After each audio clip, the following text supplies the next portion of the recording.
So you're at the Convergence, the Forest and Climate Convergence, 2019. Overall, what brings you here? I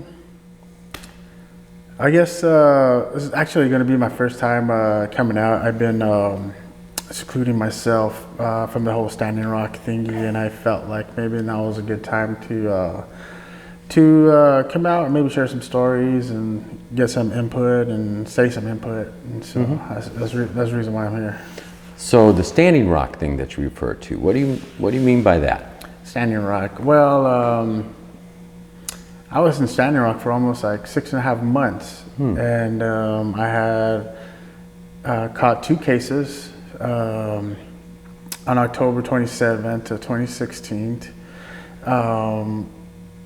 during the North Raid camp when all that stuff was going down, and Kyle Thompson came barreling through, headed towards Ochete camp. I'm the guy that disarmed him. He was pointing an assault rifle at innocent women, children, and men while trying to barrel his way to camp. Who was doing this? This guy, his name is Kyle Thompson. He was working for Layton Security. He was a part of Tiger Swan, Knights End Bridge, working for all these entities. He was oil pipeline security. Do you consider it an occupation? How would you describe what happened at Standing Rock? Is it a protest, occupation, resistance? How would you describe what happened there? I guess I would probably, I'm leaning more for standing up for what is morally right. Okay, so how far into that process of standing up did this incident occur with this? So I believe that the whole thing started in maybe mid-June, July.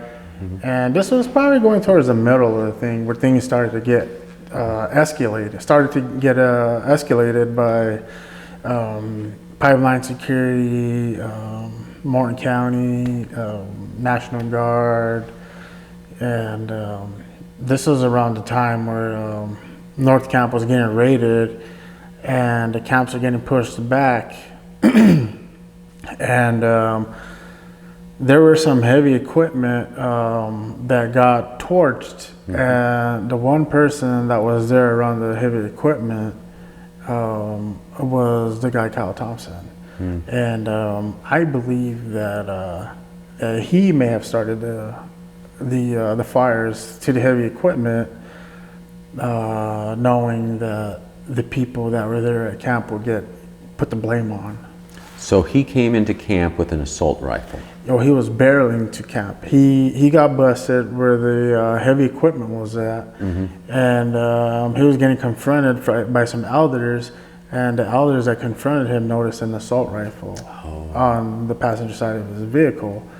And so the guy was trying to play himself off as one of the people that was camped at camp. And so as the elder confronted him, letting him know, well, you do know that the camp is drug-free, alcohol-free, and weapons-free camp. And he went in to go and confiscate the assault rifle, and the guy just took off, almost running over the elder that was doing so. And so the guy tried, there was no other way that he could go. He couldn't go north because National Guard and the police were coming in. And so the only way that he was able to go was south towards Cannonball.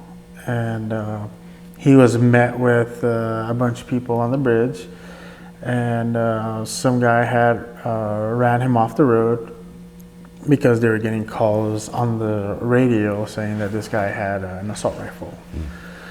And so I didn't know nothing of this because I was taking people back to camp to the medic tent to get seen, and then while I was coming back over the hill onto the Backwater Bridge is when I seen people trying to stop me, and they're like, hey man, there's a guy in the gun, or a guy with a gun in the water. And so when I exited my vehicle, I seen this guy with an assault rifle pointing it at people. And the only thing that came to mind and the only reaction I did was to go and confront this person so that way he doesn't hurt other people. And in doing so, the oil pipeline security dude was like, just let me go. I just want to get out of here. I was like, I can't let you do that. First of all, you have an assault rifle and you got, 230 round magazines in your cargo pants. Like, who knows what you're gonna do? And with this state of mind going right now, and besides, Bureau of Indian Affairs is coming over the hill right now, and how's that gonna look good on you? So I think you should just hand over the rifle, and I can guarantee you that nothing's gonna happen to you. And he insisted that he'll keep the assault rifle and that I should still let him go. And by this time, Bureau of Indian Affairs had all their guns drawn, and they made their way to the river. And I let them take over. First, we got him to unload the bullet that was in the chamber, took out his magazine, and then he gave it to the Bureau of Indian Affairs. So that was like a little bit of a relief, right? So then, like 24 hours later, come to find out, Bureau of Indian Affairs handed it over to the FBI and U.S. Marshals, and they gave him back his assault rifle, and they let him go on his way. And then a month later, I found out that I was Martin County's most wanted, and I was being charged with Class C felony for terrorizing the guy with the gun. Oh, okay. That's a very interesting and shocking story. So, where this actually happened, so you said the Bureau of it's interesting to me. So, was this tribal property that he was on, or Well, what was the situation? It was on treaty property. Okay, what does that mean, treaty property? I guess I too ain't familiar with it because I'm from New Mexico, where we're different from the people up north. Right. Yeah. So the only treaties I know of is the Treaty of Hidalgo, which with the Spaniards and stuff like that. But I guess I think it was the Laramie Treaty of Harbor, whatever year that was. But that was all supposed to be land for the Lakota and Dakota people. And for years, that treaty had been, brushed off and not really been, how do you call it? Well, how would you say it? Recognized? Yeah, there you go. It was never really recognized. Otherwise, all that wouldn't have been happening. And so, so it being on the easement of the Army Corps lands, Bureau of Indian Affairs could only come in so far. So you were charged by whom? The federal? I was charged with Martin County. I was charged by Martin County. Now, why do you think they did that? Honestly, I really think they charged me with that to make an example out of me, so people wouldn't stand up for what is morally right. Because there was a lot of people there who had their cameras out and was recording all the things that was happening. And it turned out that the guy that I de-escalated the situation with, his girlfriend at the time wasn't really feeling it and wanted to do a tell-all thingy and started saying, a lot of things. And so in return, the guy that I de-escalated the situation with came out and said, well, I believe I would have done the same thing. And right then and there, his credibility just went down the drain, and in July 2017, they dropped my charges. So those charges were dropped? Yeah, those charges were dropped, but then they threw, then I was getting charged federally. So I got charged with a federal civil disorder and then a federal use of a fire to commit federal crime. So this was all surrounding that incident with with the individual with the assault weapon. Yeah. There were a lot of people who were concerned that this gentleman was going to do harm to others, right? Yeah, the main concern is that this guy was sent in by the opposing side to start shooting, so that way, you know, I guess the proper authorities would be able to come in, guns drawn, and dismantle the whole camp. But that didn't happen because nobody at camp was armed except for the people they were trying to send in. Did you feel like you were coming to aid, that everyone was really trying to seek to resolve the situation, that there was a threat that was happening then, and if someone didn't take action, there's a possibility someone could have been injured? Yes, of course. Right. And, but no charges were filed against this gentleman or No anything? charges whatsoever. Okay. So you were at Standing Rock a long time. Tell us a little bit about Standing Rock. Well, it was when I first went to Standing Rock. My son was in high school in Denver. I was living in Denver at the time, and his teacher was from the Standing Rock Reservation, and you know, in his science class they were talking about what would happen if this pipeline broke and the damage that it would cause on the Missouri River, on the land, and to the people, you know, the millions of people downriver is going to affect. And so, you know, they're out in Denver, you know, spreading the news of what could happen, what would happen. And while all that was going on, they were collecting donations. And I'm a builder. I just build, and I got volunteered to go to Standing Rock to deliver these donations. And because, like, you know, I've never protested anything in my life before, and like I really didn't even go up there to go do that either. When I got up there, like 15 minutes of arriving and setting camp up, we caught a prayer march up to the spot where they bulldozed the sacred sites. Like 15 minutes of getting there, I witnessed the oil pipeline company bulldozing an archaeological site that they, you know, from what I've heard is that the state archaeologists and the tribal archaeologists were supposed to meet up there after Labor Day weekend and talk about, you know, what easement this was and what easement that was and where all the archaeological sites were. So if the archaeologists were not to find anything there, then the pipeline would have had the okay to go, you know. But these people went and purposely disturbed all the archaeological sites. And that's when the security people started unleashing attack dogs. And I witnessed all that.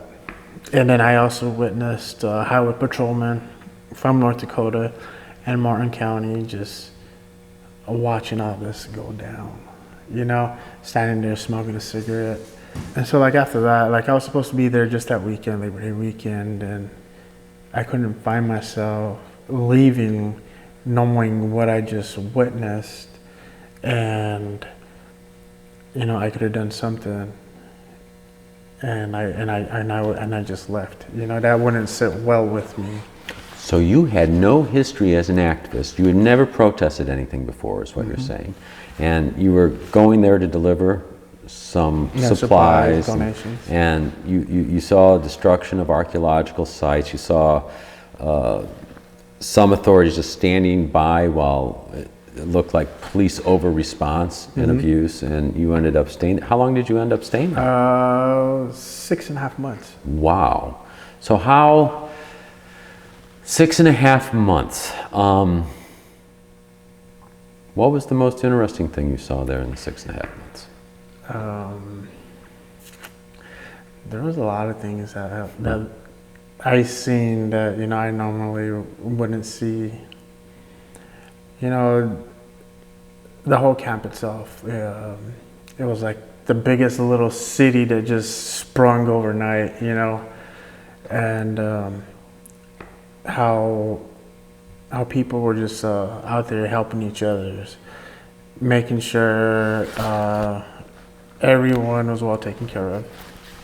That was the biggest thing, is that I've noticed that I really like that, because you don't see that anymore. You know, you don't ever see anybody, you know, just looking out for their neighbor or anybody in general. And of course, the aurora borealis, that was something to see, you know. And just how the thing that caught my eye that, you know, was amazing to me, but wasn't really something that I really wanted to see, was how it looked like a war zone in our own country. You know, people standing up for what is right, but then on the opposing team, we got National Guardsmen, we got Morton County, we got highway patrolmen from all over the United States there, pointing guns at peaceful, you know, water protectors. That's something that, you know, that's like, in my eyes, it's a really powerful statement, but at the same time, it's a really sad statement, because not only were we there to protect the water for the native tribes in that region, but for all the other people, all the other millions of people downriver on the Missouri River, how it goes right down through here too. And, you know, to see all the people come together and stand up for that whole cause of having clean water, and only to be met with guns and like there's a lot of things there. Like they even had surface to air missiles there. Like we really had aircraft that were gonna come and do something, you know. And like they had all these military lights up on the whole ridge. They put barbed wire, razor wire all along the side of Turtle Mountain. You know, I remember one time waking up and I did my morning prayer, and I seen a deer like right where they had the razor wires, because they had like 2 rows of razor wires, and the deer was just only trying to get across and go seek refuge somewhere else, but it was stuck. Had gotten caught up in some razor wire, and we made our way over there, and we had also seen other blood trails on the snow, which indicated that there were other deer there that was trying to seek refuge somewhere else. And you know, that kind of really hit hard, because like these animals, just like, you know, our children and our future children, they don't choose to be brought into this world, and then to have to face, you know, contaminated water, contaminated land, and our air. Like, I don't know, it's just really hard. So you talk about morning prayers, you talked about prayer when you got there. Is there a spiritual element to this for you? Yeah, like for the longest time, I grew up traditional in my traditional values, where I was brought up in New Mexico. I'm Pueblo, from San Felipe, Pueblo. It's located right in the middle of New Mexico, in between Albuquerque and Santa Fe. And growing up there, I was taught to be prayerful, and to be mindful, and to be a humble person. And you know, wherever we go, you know, we are told to keep in mind that our spirits, our entities, our creator, you know, goes with us everywhere. And so I practice that to this day, to ask for guidance, you know, to ask for clarity, to ask that whatever is bothering me or hurting me, to, you know, take that all away, so I can continue into this life and, you know, do good. So You went there, you wanted to stand up for what was right, you want to do good.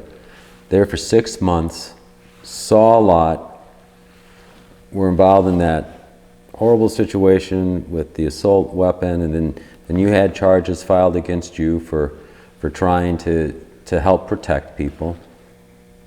Was it worth it? I asked myself that, and I've had many people ask me that. You know, I believe the Creator puts us on a path for a reason. And if this was the reason He chose me to be on this path, I am okay with it. And I would probably do it again.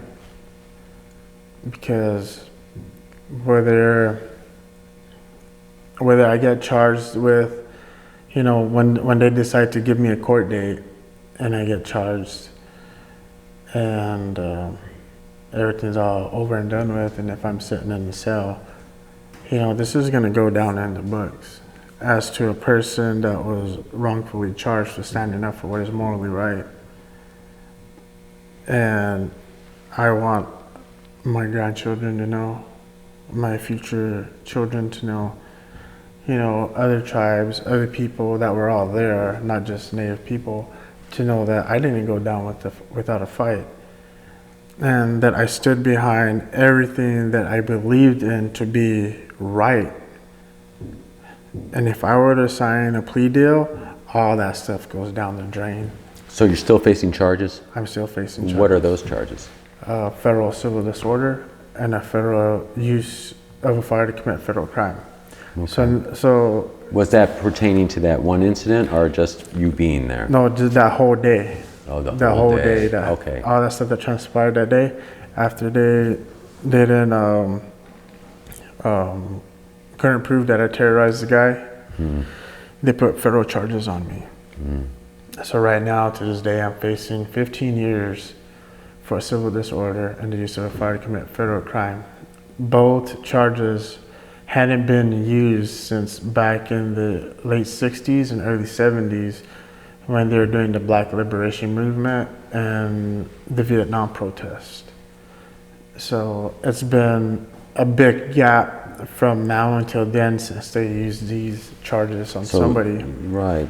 What might you hope to see here? Is there any future path that might be illuminated here, or is it just... Well, to be honest with you, like maybe I'm here hoping to get some insight on what's happening and how maybe with, like, you know, I've seen some pretty heavy hitters here. You know, you got Sherry Fulton here, and she had to deal with a lot of things down in Louisiana, and I'm trying to maybe hopefully get some insight on things that could possibly help me out in my case. And maybe I could shed some light on other people's, you know, insights on what they're going through and what it is that they're dealing with or wanting to build or anything like that. You know, because like right now I moved back to New Mexico and we're doing a lot of green energy building.